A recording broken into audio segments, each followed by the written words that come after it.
Tillable cropland, wooded areas for outdoor recreation with abundant wildlife, and a fantastic country homestead in northern Indiana.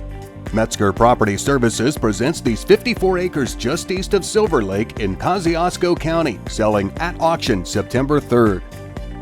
Property will be offered in 3 tracts, with Tract 3 as a swing tract. Tract 1 is 7.5 acres with a 3-bedroom, 1.5 bath home, 1,700 square feet in size with a walkout basement. All bedrooms are on the main level, as well as laundry room, kitchen with island and family room with fireplace. The home has a 2-car attached garage, plus Tract 1 has a 3-car detached garage, currently used as a workshop, but is complete with heat, air conditioning, full bath, and hookups for washer and dryer.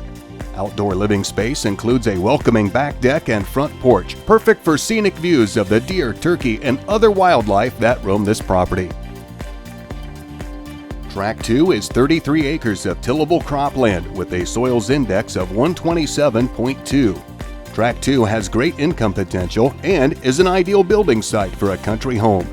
Tract 3 is a swing tract and must be bid in combination with Tract 1, Tract 2, or by an adjoining landowner. Tract 3 is 13.7 acres of recreational woods with a network of trails throughout the property, perfect for nature walks. Tillable cropland, wooded areas for outdoor recreation with abundant wildlife, and a fantastic country homestead in northern Indiana. Metzger Property Services presents these 54 acres just east of Silver Lake in Kosciuszko County, selling at auction September 3rd.